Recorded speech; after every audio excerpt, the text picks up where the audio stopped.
결국 우리 국민들의 이제 목소리, 이 여론의 힘으로 또 지금 또 윤석열 재구속을 촉구하는 10만인 서명 네. 그것도 이제 진행 중이라서 이 결과를 가지고 또 재판부에 제출한다 이렇게 또 얘기를 하더라고요. 군인권센터에서 지금 하고 있는 그 서명인데 많은 분들이 참여하고 있고 이런 목소리 이런 게 지금 상황에서는 최선의 방안이다 이렇게 볼 수 있는 건가요? 그렇죠. 근데 네. 역설적이게도 그래서 이른바 반 이재명 연대는 성공하기 어렵습니다. 반 이재명 연대는 네. 성공하기 어렵다. 지금 뭐 빅텐트론, 네. 반명 빅텐트론 이게 좀 나오고 있던데 아니 어렵다. 그런 얘기를 하고 있습니다만 저는 이거 실패한다고 볼 수밖에 없는 게 그렇게 되면 이재명 후보에 대한 비호감도를 극대화시키고 이른바 악마화를 시켜야 저 사람은 절대 안 돼. 그러니까 저 사람에 반대하는 사람들 다 모여. 그렇죠. 그런 얘기를 하죠. 이래야 빅텐트가 되는 거잖아요. 네. 근데 끊임없이 등장하고 지금 이 판의 최고의 빌런은 누가 봐도 윤석열 전 대통령이에요. 안 돼요. 반 이재명 정서가 올라갈 수가 없어요. 기본적으로. 아, 그렇네. 아 최고의 빌런이 버젓이 돌아다니는데 오히려 재판이 늘어지고 이렇게 뭐 윤석열 쪽의 얘기가 나오는 것 자체가 이쪽 진영, 그러니까 반명 진영에서는 정말 손해고 대선을 망치는 길이다 이렇게 보시는군요. 아, 반명 빅텐트. 여기 지금 누가 들어갈까 모르겠는데 모르겠습니다. 이 홍준표 시장도 전 시장도 얘기를 했고 이재명은 안 된다. 이걸 기치로 세워서 다 모인 자라는 건데 윤석열 상황도 그렇고 또 누굴 안 되게 하기 위해서 모이자 이런 것들 그동안 사례를 보면 잘 된 적이 없거든요. 제가 봤을 때는. 사실은 작년 총선에도 이른바 반 이재명 연대로는 나왔었잖아요. 철저하게 실패했죠. 이번도 또 실패해요. 왜냐하면 네. 이재명은 절대 안 돼. 윤석열은 더더더군다나 안 돼. 절대 안 돼. 근데 여전히 살아있는 것처럼 보인단 말이죠. 네. 일단 이완규 헌재 재판관 지명이 누구 입김이었겠느냐. 그리고 지금 경호처에 대한 압수수색도 막았죠. 못했는데 여전히 살아있는 권력 아니냐. 국민들이 보기엔 그렇단 말이죠. 네. 그러니까 윤석열은 더욱더 안 된단 말이에요. 그러니까 다른 구호가 뭐 반 이재명 구호가 안 먹힌단 말이에요. 아하. 지금 상황에서는. 안 먹힌다. 이게 오히려 먹힐 수 있으려면 윤석열 전 대통령이 진작에 계속 구속되어 있어야지. 그래서 국민들이 보기에 이제 파면도 됐고 예. 구속된 상태에서 재판도 빨리 끝날 거고 구속 사건은 아무래도 재판이 일찍 빠르게. 끝나니까요. 6개월 내에는 끝내야 되니까. 네. 그래서 최소 뭐 징역 30년 이상, 뭐 무기가 됐던 징역 30년 이상은 받을 거고 그래서 앞으로 얼굴 볼 일이 없다. 이제 사라졌다. 이제 완전히 끝났다. 라고 생각을 해야 뭐 국힘 쪽의 구호가 먹힐지 말지 뭐 할 텐데 여전히 최고 빌런이 저렇게 살아 있는데요. 되나요, 그게? 그렇네요.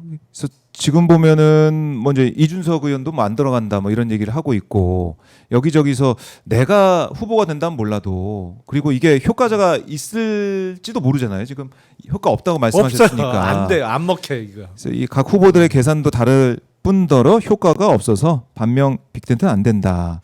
그래서 제가 어제 방송 중에 빅텐트가 아니라 빈텐트다 이렇게도 말씀을 드렸었는데 텐트를 치더라도 거기 뭐 누가 진짜 가겠느냐 이런 생각도 들고 오히려 반 이재명 그러니까 이재명 대표는 안 돼. 그러니까 이재명만 계속 얘기하는. 그러니까 이재명 후보도 이재명 얘기를 하고 다른 후보도 이재명 얘기를 하고 이게 오히려 국민들 입장에서는 이재명이 정말 되나 보다 이런 생각할 것 같아요. 그 차원에서는 이번 대선은 이제 이재명이냐 아니냐의 선거인 거는 맞아요. 근데 찬반 투표다. 네. 이재명 찬성표, 반대표만 찍는 선거다. 그러면 반대표가 뭐 50%, 네. 50.1% 나올지도 모르지. 찬반 투표라면. 찬반 투표라면. 근데 선거는 그런 선거가 아니잖아요. 그렇죠. 누군가 사람이 나와야 되잖아. 사람이 나오는 순간에 안 되는 거야 이게. 딱 그게 떠오르죠. 한덕수든 김문수든 뭐 홍준표든 사람이 정해주는 순간에 그 사람에 대한 찬반도 있잖아요. 그렇죠. 네? 그 사람이 어떤 행보를 해왔는지, 네. 행적을 해왔는지, 뭐 발언을 뭘 했었는지. 뭐 김문수 후보 같은 경우는 당장 뭐 김문수인데 이게 떠오르지 않습니까?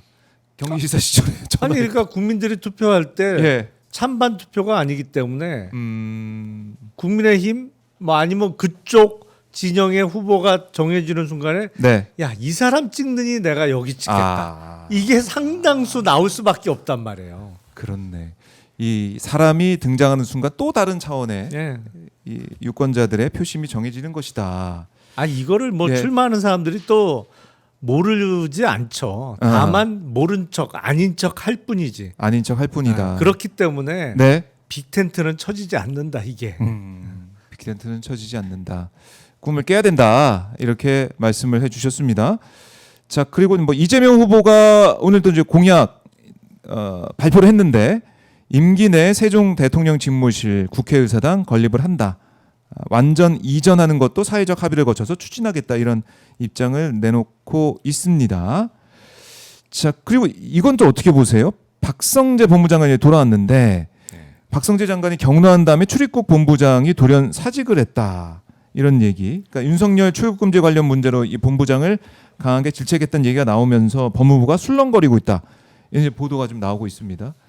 그러니까 박성재가 이제 돌아오고, 그러니까 내란 세력이 그대로 그 자리 지키면서 이런 일도 펼치고 있다 이렇게 뭐 해석할 수가 있겠네요. 박승재 법무부 장관도 그렇고 예. 김성원 차장도 차장도 그렇고 그렇고. 돌아오면서 그 내부 반발이 셀 수밖에 없네요. 지금 출입국 본부장이 누군지는 잘 모르겠는데. 네. 당연히 출입국 배상업 출입국 본부장이네요.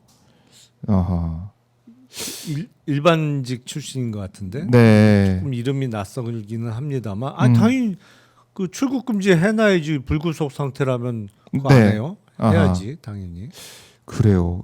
이걸 먼저 일단은 사직 이유를 묻는 취재진의 질문엔 대답을 이 배 본부장이 얘기는 안 하고 있다고 하는데 하필이면 박성재 장관이 경로한 다음에 사직했다는 얘기가 나오고 있어서 결국 내란 세력들의 어떻게 보면 이 영향력 그러니까. 이거는 끝나지 않았다. 오히려 사퇴할 사람은 자리를 지키고 있고 네. 엉뚱한 사람들이 지금 사직하는 상황이 아닌가 싶은데. 그래요. 앞서 잠깐 언급했던 네. 대통령 집무실하고 국회의사당의 세종 이전.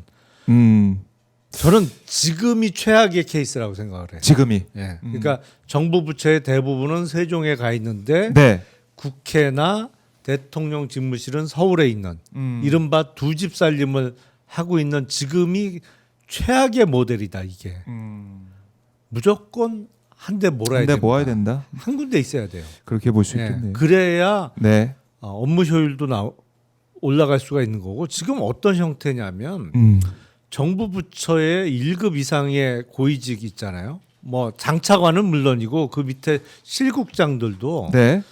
세종시에 있는 이제 근무일이 일주일 중에 5일이니까 5일 중에 하루 이틀 정도나 있을래나 세종시에. 네. 왜냐면 뭐 국회 열리면 국회 핑계 대고 계속 있고 그리고 그 정부 부처에 또 서울 사무소가 또 다 있잖아요. 그렇죠. 이런저런 회의 이중으로. 핑계 대서 여기 있고 왜냐면 그 실국장들이 가족들은 다 서울 산단 말이에요. 아.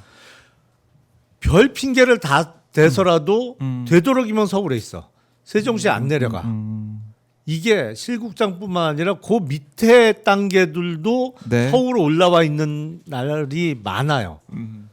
그러니까 사실은 지금 정부 부처가 어떻게 세종시 이전된 다음부터 어떤 현상이 나타나냐면 네. 행정고시 붙어서 신입 사무관들이 가면 이 사람들을 제대로 지도해 줄 선배들이 자리에 잘 안 붙어 있어요. 기본적으로. 그런 문제도 있네요.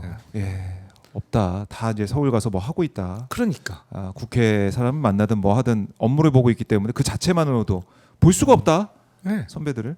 그러니까 한 군데 모으는 게 맞습니다. 그게 서울이 네. 됐던 세종이 됐던 아하. 한 군데 붙어 있어야지. 우리가 예. 미국이 영토 면적으로 따지면 우리나라의 뭐 한 50배 이상은 되잖아요.